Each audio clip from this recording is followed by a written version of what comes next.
மகா சிவராத்திரியின் சிறப்பு அம்சங்கள். சிவராத்திரி என்ற சொல் சிவனுடைய ராத்திரி, சிவமான ராத்திரி, சிவனுக்கு இன்பமான ராத்திரி என்று பல வகைப்பொருளை தருகிறது. சிவராத்திரி 4 ஜாமங்களிலும் ஒருவர் செய்யும் பூஜை அவரை முக்தி பாதைக்கு அழைத்து செல்ல உதவும். சூரியன், முருகன், மன்மதன், இந்திரன், யமன், சந்திரன், குபேரன், அக்னி பகவான் ஆகியோர் முறைப்படி சிவராத்திரி விரதம் இருந்து பேறு பெற்றுள்ளனர். சிவராத்திரியன்று ஆலயங்களுக்கு செல்ல முடியாதவர்கள் வீட்டில் இருந்தபடியே சிவபெருமானுக்கு மனதில் அபிஷேகம் செய்து சிவனை வழிபடலாம். எறும்பு, நாரை, புலி, சிலந்தி, யானை, எலி போன்றவை கூட சிவபூஜையால் மோட்சம் அடைந்துள்ளன. சிவம் என்ற சொல்லுக்கு மங்களம் தருபவர் என்று பொருள். எனவே எந்த அளவுக்கு ஒருவர் சிவ சிவ என்று உச்சரிக்கிறாரோ அந்த அளவுக்கு அவர் நன்மை பெறுவார். சிவராத்திரியன்று திருவிடை மருத்தூர் மகாலிங்க சுவாமியை வழிபட்டால் மறுபிறவி கிடையாது. சிவராத்திரி தினத்தன்று தியாகராஜர் என்ற பெயரில் ஈசன் வீற்றிருக்கும் தலங்களில் தரிசனம் செய்தால் பாவங்களில் இருந்து விடுபடலாம். கஞ்சனூரில் ஒரே பிரகாரத்தில் அடுத்தடுத்து 2 தட்சிணாமூர்த்திகள் உள்ளனர். சிவராத்திரி அன்று இவர்களை வழிபட்டால் சிவஞானம் எளிதில் கிடைக்கும் என்பது நம்பிக்கை.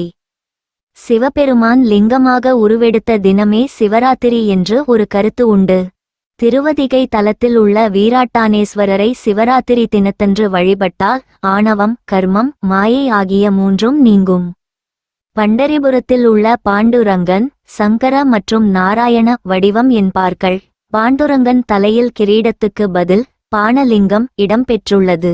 சிவராத்திரி தினத்தன்று பாண்டுரங்கனுக்கு நிவேதனம் செய்வதில்லை. அவரும் அன்று சிவராத்திரி விரதம் இருப்பதாக சொல்கிறார்கள். மகா சிவராத்திரி தினத்தன்று அபிஷேகத்துக்கு உரிய பொருட்களை வாங்கி ஆலயத்துக்கு கொடுப்பவர்கள் பரமானந்த நிலையை அடைவார்கள் என்பது ஐதீகம்.